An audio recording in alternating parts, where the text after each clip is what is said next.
Hello everyone and welcome to the Captain's video blog. I need to wash my hair. It's, really a really important thing right now. And we are Wednesday. Yeah, Wednesday, September the 21st, 2016. This is Captain's video blog. I'm not sure that I've said it. So yeah, um, kind kind of a shitty day to be quite honest. I've been really tired because I wanted to go to sleep pretty early and then I've not been able to do that, but I still wanted to wake up early. Well, comparatively early, even though it would have meant being completely flat out dead by the time this hour would arrive. It's almost 2 a.m. So yeah, what can I say really? Yeah, I've been tired most of the day, which might help me actually sleep. Might help me falling asleep when I'm going to my bed a little later. Um, Unlike when I tossed and turned in my bed all through part of the morning and of beginning of the afternoon. So yeah, can I say there was for some reason, I'm not entirely sure why, but there were matches yesterday and today, championship, league matches, football. And Marseille lost against Rennes 3-2, and it was just, I mean, just fuck me up, fam. Fuck my shit up, as the saying goes. Why? Well, first off, let's start with Sakai, who injures himself really early on. Has to be subbed for Anguissa, who wasn't very good against Lyon. Then what happened? Oh yeah, subbing Tovan for Sar. What's the deal? NGA still not scoring. Okay, sure.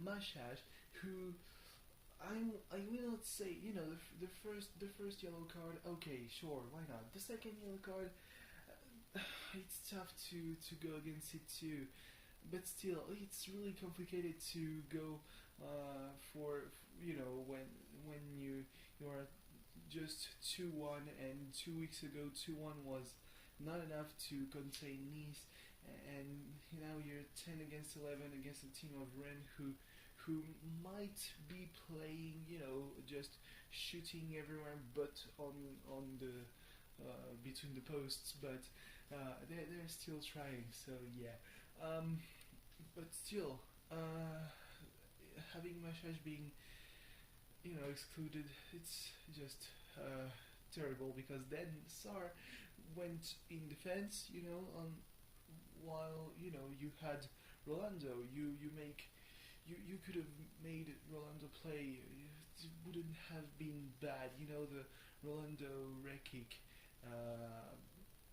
back line is not that bad, and you can still hope for Gomes to score a third goal. Apparently scoring a third goal in away matches is going to become a necessity, because if we cannot do that, we're going to lose 3-2 every fucking time, with 2 goals scored in 2 minutes. Once again, just fucking awful, man. At least they are playing against Nantes this weekend, so they're going to have to stay in the game. They're gonna have to keep their head in the game, so to speak. But it's still, so being a supporter of Marseille is just not being allowed to be happy. I was, fairly happy when I woke up this morning. There was, besides the whole thing we saw, because he's saying, hey, when you become French, your ancestors are goals. Yeah, no, shut the fuck up. Um, my ancestors are probably Romans, Greeks. Also, if we only take the European part of my ascendancy, of my genealogic tree, of my family tree, I probably got Greeks in my family. I probably got Romans in my family because all the European blood that I have comes from Italy and Corsica. Hell, what do I know? Maybe I've got some Arabs in my family from my European ascendancy too, because of invasions of Corsica and southern Italy in the early Middle Ages. Who fucking knows? Um, but I'm fairly sure that none of my ancestors are Gauls, and it's not just that. It's just going back to a time where we had to invent a national legend to create a nation. It was after the War of 1870 when France lost Alsace and Lorraine to Germany, because some people felt that we the French weren't really a nation. So yeah, they had to invent the whole thing. Various writers had said and written up until the 18th century that France was just quite a mishmash of populations that weren't really, that didn't really gel together, and that was when most of the people were descending from the Franks and the Gauls and the Visigoths and all the Germanic tribes that invaded France, and the Greeks and the Romans. That was really what they would call French by design, pretty much. um, and still you couldn't really say, yeah, I'm French. You had more of a link to the place where you lived, really, whether it be your village, your province, if you want to go big, but not really the country. So yeah, besides that, I had no reason to be unhappy. The project of Frank McCourt had been apparently overwhelmingly accepted by the board of the club. So the whole sale thing could go ahead, and it was, all in all, pretty cool.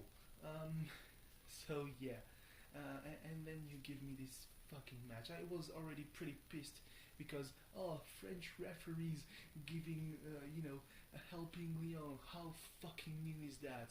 There was no way that the Montpellier defender deserved a red card at the 8th minute. There was no way that this deserved red card.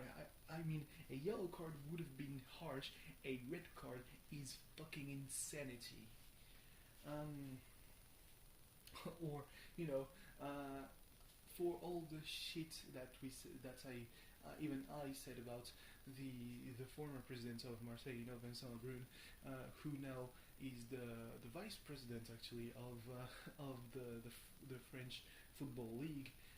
He had written like 2 or 3 years ago a 15-page report on every mistake by referees that was profitable to Lyon, and the fact that over 10 years only, there's enough of that to fill 15 pages is way too much. But anyway, let's move on to something more, more appreciable. I don't even know if that's a word, but yeah, Smackdown was pretty good actually. It opened with Daniel Bryan saying, "Yeah, contract signing. I want it to be civil. This is SmackDown. This is New Era." Well, yeah, you hear those boos. This is definitely not what's gonna happen. Especially when you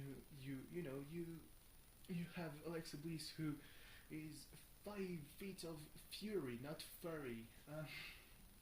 Because that's what they have written in the package for No Mercy that aired on Talking Smack. 5 feet of furry. Yeah, sure, why not? And Becky Lynch, who won't back down from a fight, as she has shown after getting smacked in the face by the clipboard.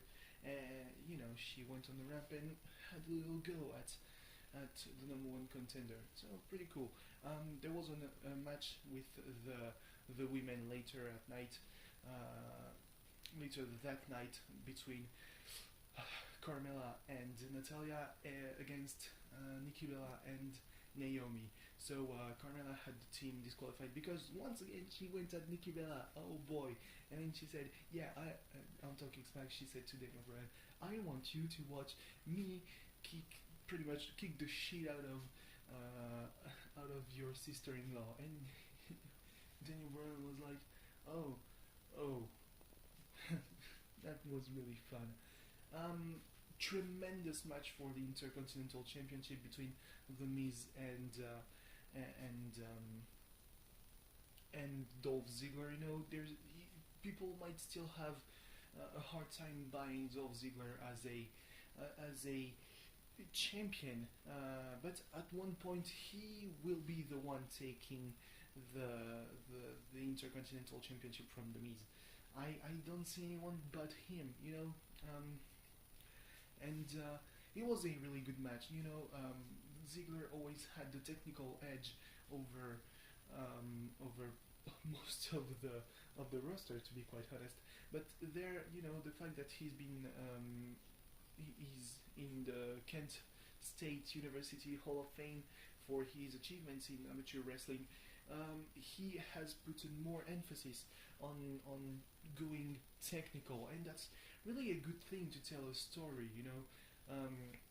as is Miz with all his heel antics, because he sprayed Ziggler in the face to win the match and retain his title. The Usos won a match against American Alpha by once again singling out Chad Gable. And once he was fucked up in the knee, well, the only thing they had to do was focus on Jason Jordan. And then they went to confront Rhino and Slater, and Rhino cracked saltines or crackers in his hands and was like, "I'm gonna fuck you up." And okay, sure. More focus, more actual focus on the other teams of the tag team division would be appreciated. But those are three interesting teams by themselves. So yeah, why not? Am I forgetting something? Yeah, sure. I am forgetting. How's he? Jack Swagger apparently is going to face Baron Corbin next week. That's been announced, I think, on Talking Smack. Because Baron Corbin is pretty much done with Apollo Crews. They had a match this week and he won again, and he went to confront Jack Swagger, who was like, "Yeah, I want to face big guys and I want to go for the actual WWE World Championship." Oh shit. So yeah, it's still pretty cool to have this kind of competition on SmackDown. It's going to be hard, buying into Jack Swagger as a force to be reckoned with, but sure, why not? And main event was John Cena against Dean Ambrose. Dean Ambrose won with a roll-up after he kicked out from the Attitude Adjustment, and John Cena kicked out of Dirty Deeds. That was a counter to another Attitude Adjustment, and then John Cena was on the ramp, and AJ Styles just smacked him in the head because he doesn't consider that it's a rivalry, because he considers that he's superior, because he's beaten John Cena, he's beaten Dean Ambrose. So yeah, why the fuck should it be a rivalry? Rivalry implies that there's they want to be superior, when obviously AJ Styles is superior because he's a champion and all that. And then he went and gave a Pele kick to Dean Ambrose. Why did I say Pele kick? Probably because it was the easiest thing to say. I'm not gonna scrape my head saying, "Oh yeah, an overhead kick." So yeah, But then came out Daniel Bryan, who announced that next week is going to be a rematch, the rematch for the WWE World Championship, because Shane apparently promised it to Dean Ambrose, and Dean Ambrose said, "Yeah, Talking Smack is the best show," and that was at the end of Talking Smack. Said to Renee Young that her opinion doesn't matter every time. Sometimes, I think, was the correct word though. And then, at the end, to close SmackDown, he gave the edits to AJ Styles. So yeah, who's superior now, bitch? But yeah, all in all, pretty enjoyable episode of SmackDown, to be quite honest. The rivalries, ending, new one starting. No Mercy in 2 weeks. Okay, sure, why not? I'm diving into it. More than that, I'm diving into more the things that are on Raw, and the pay-per-view is this weekend. So yeah, I'm gonna go to Montpellier in the day. I'm still not sure about the school certificate. Nah. Thanks for watching. See you tomorrow. Bye bye.